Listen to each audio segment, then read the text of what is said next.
No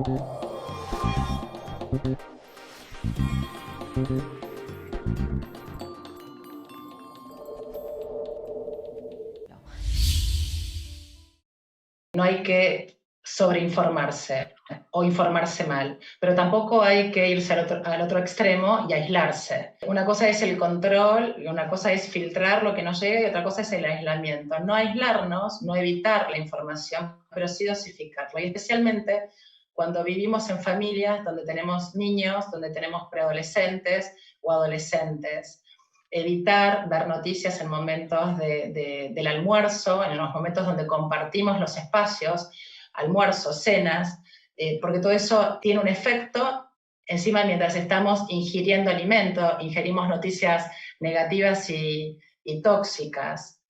Todo lo que vayamos a ver como noticias y que nuestros hijos estén expuestos, lo que tenemos que hacer es poder conversarlo después, porque no a todas las personas nos impacta de la misma manera. Y por ahí uno supone, yo conozco a mi hijo, yo sé qué es lo que le pasa, y por ahí no sabemos qué es lo que le pasa. Por ahí está necesitando ayuda. De hecho, nosotros hemos recibido, te acompañamos siempre en nuestro Instagram, solicitud de menores. Nosotros estamos ofreciendo un espacio virtual para mayores de 18 años y han llegado preadolescentes y adolescentes a solicitar ayuda por temor a hablar con los padres. Hay que abrir ese canal de comunicación, no dar por sentado lo que el otro siente, no creer seguramente lo que le pasa es A o B. Es ir, preguntar, enterarnos y poder ayudar. Si está en nosotros como padres poder ayudarlos, bienvenido sea. Y si no, buscar ayuda profesional. Eso es vital y es fundamental.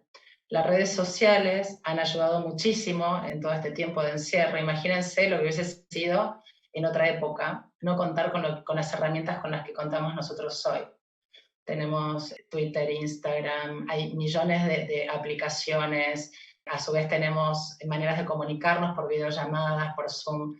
Esto ha sido realmente, tecnológicamente, ha sido una gran caricia la que hemos tenido a partir de tener estas herramientas tecnológicas. El tema es poder emplearlas bien, poder utilizarlas bien y poder obtener ayuda en estos espacios. Nosotros hoy en este espacio estamos ofreciendo de lunes a viernes espacios virtuales para poder escuchar, para poder acompañar. No tienen un tiempo límite, es el que necesite la persona. Me refiero a que podemos tener 3, 4, 5, 6 encuentros de acuerdo a la necesidad de cada uno. Nos corremos del lugar de la psicoterapia, probablemente cada uno tenga su propia psicoterapia. Esto simplemente es para poder empujarlos, para poder impulsarlos y para poder ayudarlos y correrse y por lo menos poder entender qué es lo que nos está pasando y por dónde debiéramos ir. Pidan ayuda a su entorno o pidan ayuda fuera de su entorno, en este caso a nuestro espacio o a los tantos espacios que están disponibles en las redes sociales. Nos han escrito en este último tiempo muchos menores de edad, menores de 18 años, con diferentes consultas. Ellos nos escriben a través de Instagram, de los mensajes que nos pueden enviar por Instagram. Nuestro dispositivo está orientado a mayores de 18 años.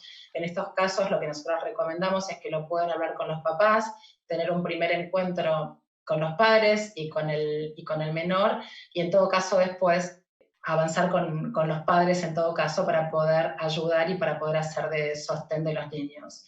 Nosotros en nuestro Instagram tenemos en la bio un formulario. Ese formulario lo completa la persona que está interesada en ser ayudada, nos llega y fijamos la fecha de encuentro. También quiero contarles que hemos recibido y agradezco por una parte a los seguidores que hemos ido sumando y a los voluntarios. Hemos tenido profesionales y no profesionales que quieren colaborar de alguna manera y eso demuestra una vez más el espíritu solidario de nuestro país. Estuvimos hablando en otra oportunidad de los efectos psicológicos que tiene la pandemia y el encierro en nuestras vidas. Hoy vamos a darle continuidad a este tema tan crucial y tan candente en el día a día, con algunos aspectos o algunos conceptos que hoy quisiera que conversáramos. Uno de ellos es la emoción del miedo, la toma de decisiones en este contexto de crisis y de emergencia, y algunas medidas de autocuidado. Vamos a comenzar hablando y retomando el concepto de estrés. Dijimos que el estrés es una reacción física y psicológica a diferentes situaciones en nuestra vida. El estrés es normal, es adaptativo, es necesario porque nos viene a decirnos que algo no anda bien. Básicamente reconocemos dos tipos de estrés, el estrés bueno y positivo o el estrés malo o negativo. El estrés bueno es aquel que en nuestra vida cotidiana afrontamos con mecanismos y con herramientas de las que disponemos. Todos tenemos como una especie de cajita de herramientas que son habilidades y capacidades que hemos ido acopiando en nuestra vida y que nos permite enfrentar conflictos diarios. Nos pone en alerta, nos tensionamos, pero podemos resolverlo. ¿Qué pasa en la situación actual, en esta crisis por COVID-19, sumado al encierro? Las demandas del ambiente puede pasar que superen o que excedan esa capacidad que tenemos de dar respuesta. Entonces ahí aparece lo que llamamos estrés malo o estrés negativo. Hay 4 características que hacen que una situación sea muy estresante. Una es la sensación de pérdida de control. Otra es lo inesperada de la situación. La tercera es que sea una situación nueva, no familiar. Y la cuarta, cómo esa situación afecta a nuestro ego, a nuestra autoestima. Se habrán dado cuenta que las 4 características, estos 4 elementos, están presentes en la pandemia por COVID. No la controlamos, fue imprevisible, nueva y ha afectado o ha comprometido de alguna manera nuestra autoestima. Con lo cual no hay dudas de que la mayoría de nosotros vivimos este estrés en este marco y en este contexto. El estrés genera emociones y ahora entramos al tema del miedo. Una de esas emociones que pueden aparecer es el miedo. El miedo es una emoción básica, de alerta, es desagradable porque nos hace sentir mal el miedo, pero es necesaria también. No hay ninguna emoción de las desagradables que no vengan a decirnos algo, vienen a contarnos algo, con eso nosotros algo tenemos que hacer. El problema es cuando nos quedamos y cuando nos instalamos o nos bloqueamos a partir de esa emoción. Decíamos que el miedo entonces es normal y es universal, es común a todos los seres humanos, y cuando aparece es como que aparecen 2 componentes fundamentalmente, que son el componente cognitivo, que hace referencia a las ideas y a los pensamientos que surgen en relación a esa amenaza concreta que tenemos. Y después están los físicos o corporales, que puede aparecer taquicardia, tensión muscular, palidez, temblores. Existen miedos, acá me gustaría contarles un poquitito que hay miedos que son como miedos transitorios en nuestra vida y que es bueno poder vivirlos, que son comunes a todos en las distintas etapas evolutivas. O sea, serían miedos que nos ayudan a cargar esa cajita de habilidades y de capacidades con el correr de los años. Para darles un ejemplo, en la niñez los miedos comunes son el miedo a la oscuridad, el miedo a separarse de los padres, el miedo a las tormentas, miedo a los animales. En la adolescencia puede aparecer miedo a la sexualidad, a no ser aceptados, bueno, miedo a la frustración.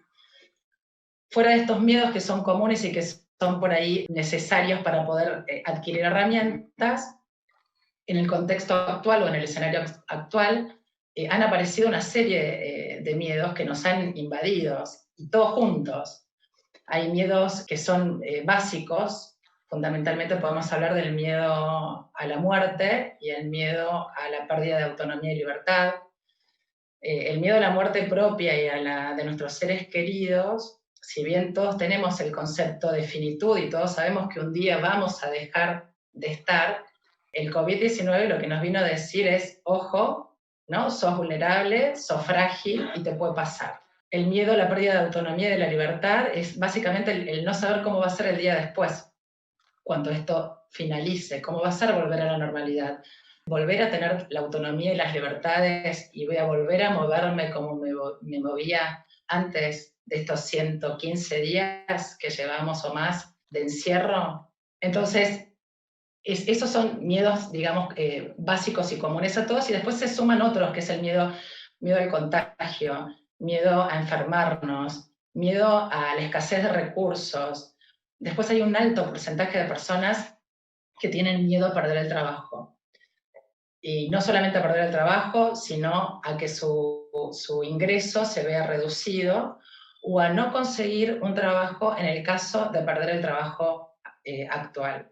Si tuviéramos que elegir la emoción del año, es el miedo. El miedo es la palabra que nos ha atravesado este año. Yo diría que no es fácil vivir en medio del miedo, no es fácil mantener el equilibrio en el contexto, pero lo que sí podemos hacer, hay una clave, que es la que tenemos que tener presente, y es poder gestionar las emociones. Sea el miedo, la angustia, la ansiedad, el enojo, la irritabilidad, podemos gestionarla. Una de esas formas, y yo creo que es una de las principales hoy, es el ejercer el control sobre la información que consumimos. La sobreinformación o la mala información lo que hace es incrementar el miedo, incrementa nuestra ansiedad y la sensación de pérdida de control. La situación se me va de las manos, eso termina bloqueándome y no puedo reaccionar. Y a su vez el miedo tiene una característica que es contagioso, es poderoso. Entonces el miedo desde lo individual puede extenderse a lo colectivo también. Por eso es como recomendable no compartir información que no haya sido corroborada, validada, filtrada, chequeada de fuentes oficiales, serias. Eso es eje y es fundamental. Cómo salgamos de esta situación va a depender justamente de cómo nosotros podamos gestionar estas situaciones, las emociones y en la red de apoyo con la que nosotros contemos. Cuando las emociones son muy intensas, cuando toda esta situación no la podemos gestionar y nos desborda, no es recomendable tomar decisiones. ¿Por qué? Porque son decisiones o pueden ser decisiones que impacten no solamente en nuestro presente, sino en nuestro futuro. Está claro que hay decisiones que hemos tomado, que tomamos hoy en lo cotidiano, que antes no se nos hubiera ocurrido ni siquiera pensarlas, como por ejemplo salir a hacer compras, quién va, cuáles son las medidas de protección al ingreso, quién asiste a un adulto mayor. Pero hay otras decisiones que hacen, digamos, que van a estar un poco atadas a cómo haya sido la situación previa, tanto en lo laboral como en lo familiar, como en lo sentimental. Si previamente arrastrábamos una situación buena, una situación de buenos vínculos familiares, laborales, sentimentales, sólidos, probablemente sea mucho más fácil la toma de decisiones, va a haber más fluidez, va a haber comunicación. No quiere decir que no haya tensión y roces, porque no es sencillo el 24/7, pero sí se va a llegar a una toma de decisiones hasta digamos, mancomunada, ¿no? En equipo. ¿Qué pasa cuando las situaciones previas no eran las convenientes o era una mala situación? Bueno, justamente el encierro opera como un potenciador, de lo bueno o de lo malo. Entonces, si lo que teníamos antes era conflicto solapado o conflicto real, esto lo que hizo es incrementarlo. Entonces, si había violencia, probablemente se incremente. Con lo cual, ojo con la toma de decisiones en esa situación. Claramente, una persona que está siendo víctima de violencia sí debe tomar una decisión. En eso no tenemos ningún reparo y ninguna duda. Hay que pedir ayuda y hay que correrse de ese lugar. Pero por eso digo que hay que tener, digamos, estas dos miradas, ¿no? De lo que había antes del encierro.